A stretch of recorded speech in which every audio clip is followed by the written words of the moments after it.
Samedi 26 février, donc il y a 3 jours, le Salon de l'agriculture a ouvert ses portes pour 10 jours à Paris.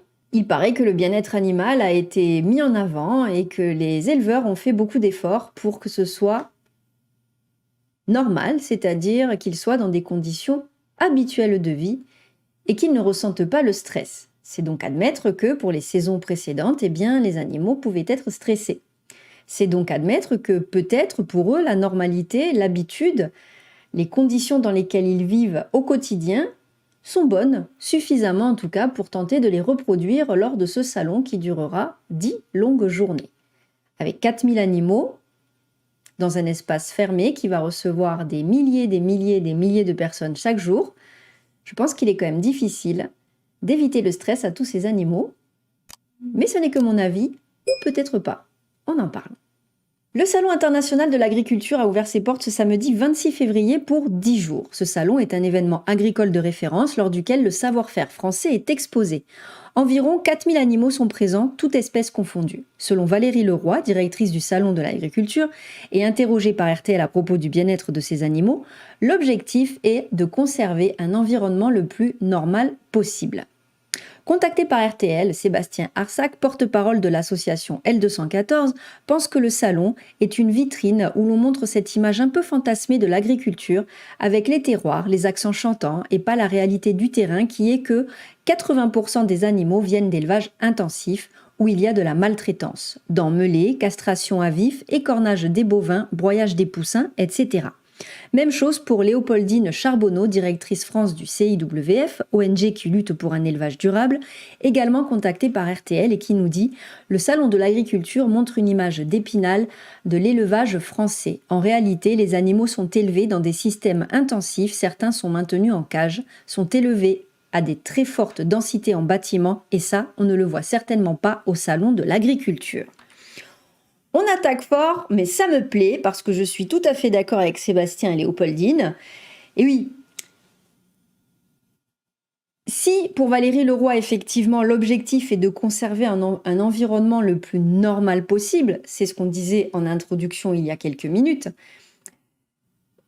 derrière ce normal, il y a donc le quotidien, les conditions de vie quotidiennes de ces animaux. Le problème, c'est que 80% des animaux viennent d'élevages intensifs. Donc la normalité, c'est d'être en cage, attaché dans des box fermées, des box étroits, etc. Et donc ce n'est pas du tout représenté au salon de l'agriculture. En même temps, on le dit pour les abattoirs, si les abattoirs avaient des vitres transparentes, personne ne mangerait plus de viande. Et je pense que c'est pareil effectivement pour l'élevage, parce que si on ramenait le normal, le vrai normal, au salon de l'agriculture, tout le monde serait outré et personne n'irait. C'est intéressant. Des animaux stressés. D'après les associations de protection et de défense des animaux, la plus grande ferme de France est un événement stressant pour les animaux. Le transport, surtout sur de longues distances, et le maintien dans un environnement bruyant avec des congénères dont ils n'ont pas l'habitude et les sollicitations des visiteurs stressent les animaux. Leur bien-être au salon est loin d'être optimal, regrette Léopoldine Charbonneau. Alors surtout qu'en plus, j'ai lu, samedi soir ou dimanche, un article, alors je ne sais pas si je vais pouvoir le retrouver, où en fait les organisateurs du Salon de l'agriculture regrettent qu'en fait il y ait de plus en plus de gens qui viennent pour s'alcooliser. Donc imaginez quelqu'un qui est sous, qui est alcoolisé, comment il doit se comporter avec les animaux qui sont sur place et qui n'ont absolument pas le choix que d'être là. En ce qui concerne le transport, Sébastien Arsac explique que les animaux sont parfois maltraités pour entrer et sortir des camions avec des coups de bâton par exemple. Du côté de l'organisation du salon, Valérie Leroy, donc la directrice, assure qu'il existe des règles strictes qui régissent tous les transports d'animaux et pas seulement sur le salon. Elles s'inscrivent dans un cadre réglementaire édicté par la DGAL, Direction Générale de l'Alimentation, qui dépend du ministère de l'Agriculture et de l'Alimentation. Alors c'est pareil, entre les textes de loi et les textes qui sont appliqués, voilà. Le bruit est également un élément qui perturbe les animaux qui sont toute la journée et pendant 10 jours dans des immenses bâtiments où chaque son résonne et provoque un brouhaha constant. Mais selon Valérie Leroy, en tant qu'organisateur, nous faisons un véritable travail sur la diminution des nuisances sonores générées par les stands. C'est ainsi que dans notre règlement, nous imposons des niveaux maximum de décibels que nous vérifions sur place. L'organisation du Salon de l'Agriculture a mis en place des dispositifs évitant aux animaux d'être trop sollicités par les visiteurs. De ces races animales-là. Alors je ne sais pas s'ils aiment le direct, parce qu'ils sont très stressés là depuis quelques instants. Alors, et pour ces lapins, mais peut-être que je vous propose, Émilie, de les renommer. Alors celui-là, le plus gros, on pourrait l'appeler Émilie, pour vous, Émilie Broussoulou. Et le plus petit, peut-être Julie, pour Julie Janus, qui est derrière la caméra. Est-ce que ça vous dit? Merci beaucoup Mathieu Carman en direct du Salon de l'Agriculture. On y pensera et surtout arrêtez d'effrayer ces petits lapins, ça fait mal au cœur. Selon Sébastien Arsac, même si ces gestes sont doux et bienveillants, ça peut les perturber parce que le fait d'être en permanence touché est très dérangeant pour ces animaux qui ont un odorat développé et qui sont craintifs. Mais nous ne souhaitons pas que les animaux soient comme dans des cages, rappelle Valérie Leroy. Selon le porte-parole de l'association L214, le bien-être animal sur place n'est qu'en surface. Mais dès qu'on s'intéresse à leur éthologie, on se rend compte que non. Pour lui, l'alimentation et l'abreuvage d'un animal ne suffisent pas à son bien-être. Ils sont comme nous, ils ont des besoins psychologiques.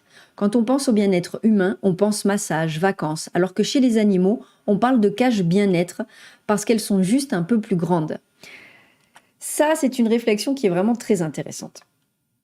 Effectivement, si je vous dis à vous tout d'un coup, qu'est-ce qui représente pour toi le bien-être ?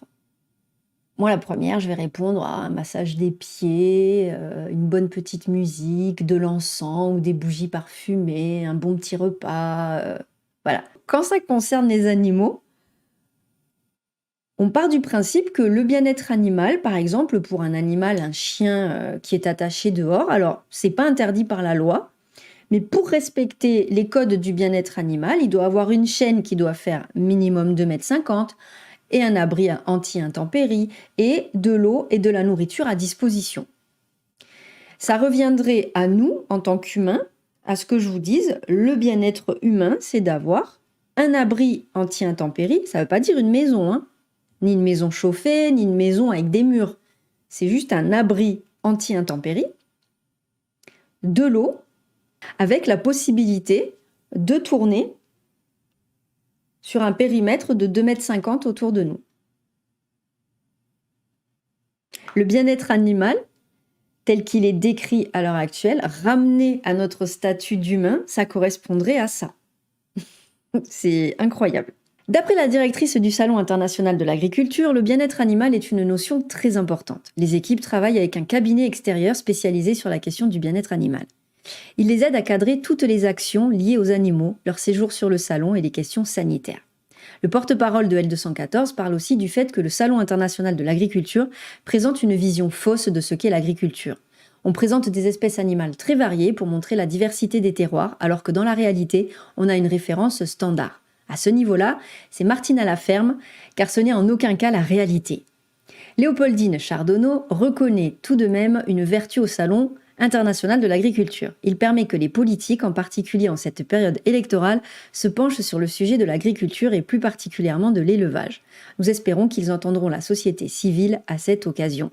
On va regarder une petite vidéo de France 3 Franche-Comté qui est allé au Salon de l'agriculture et qui a rencontré un éleveur et qui lui a posé la question justement du bien-être animal. On regarde.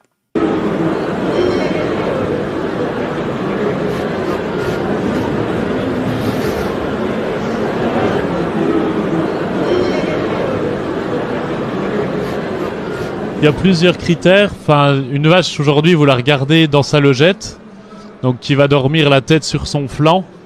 Donc ça, vraiment, c'est qu'elle est dans un sommeil profond. Ou bien, ben voilà, par exemple, ce genre de choses-là, où elles se lèchent entre elles. Là, elles sont vraiment bien. Ou encore une vache qui va ruminer en étant couchée. C'est vraiment, pour moi, les points importants. Voilà. On produit notre paille. Et c'est cette paille qui permet de faire le couchage des vaches dans les logettes. C'est comme un matelas pour nous les humains. Bah oui. Plus le matelas va être épais et plus le confort et meilleur sera le confort. Et donc nous on est vraiment dans cette optique-là d'apporter le meilleur confort pour notre animal. Pourquoi ? Parce que nos animaux on les aime. Et en plus de ça, un animal qui va être bien dans sa peau, c'est un animal qui va produire plus, qui aura moins de soucis de santé, moins de soucis de boiterie. Donc voilà, c'est tout bénéfique à tout point. Est-il nécessaire de commenter cette vidéo? Oui, oui, parce qu'on est là pour ça. Alors déjà, bon, de dire qu'effectivement, la paille est comme un matelas, non. Elle n'a rien d'absorbant, donc une fois qu'elle va être humide par les excréments des animaux, oui, il faut s'imaginer, encore une fois, ramener à notre statut d'humain, c'est comme si vous aviez un matelas dans lequel vous faisiez vos besoins et dans lequel vous restiez allongé pendant plusieurs heures. En soi, niveau confort, c'est... voilà. J'ai vu aussi, je ne sais plus où, qu'ils avaient mis, parce que les animaux glissaient au niveau du ring, là où ils étaient présentés. Et donc, ils ont travaillé avec une société pour mettre des espèces de tatamis anti-dérapage. Voilà, bon. Ça les conforte dans l'idée, en tout cas, qu'ils font tout pour le bien-être animal. Et pour terminer sur la vidéo que l'on vient de voir, un animal bien est un animal qui va produire plus. On est bien dans le cas de figure de c'est pas parce que j'aime mon animal que je le traite bien. C'est parce que le fait de le traiter le mieux possible va me rapporter le plus possible. Voilà. On va aller faire un petit tour du côté de défensedelanimal.fr dans la rubrique actualité, un salon source de stress pour les animaux. Transportés à des centaines de kilomètres de leur lieu d'élevage, des animaux sont d'ores et déjà victimes d'un stress intense, et ce, durant de longues heures. Lors d'une précédente édition du salon, un jeune propriétaire d'un taureau rouge des prés avoua que le stress avait fait perdre près de 50 kilos à son animal. Compte tenu des conséquences sur la santé des animaux, est-il encore réellement nécessaire d'exposer des animaux vivants en plein cœur de Paris? Non. 5 enquêtes menées par l'association L214 ont été révélées la semaine précédant l'ouverture du salon: élevage de poulets, pêche au chalut, foie gras, élevage de cochons et de lapins. L'élevage intensif tremble sous les accusations et les images accablantes dévoilées ces derniers jours. De chaque enquête résultera une plainte pour maltraitance. Des campagnes choc ayant pour but de dénoncer certaines pratiques de l'élevage intensif et de faire pression sur les candidats à la présidentielle.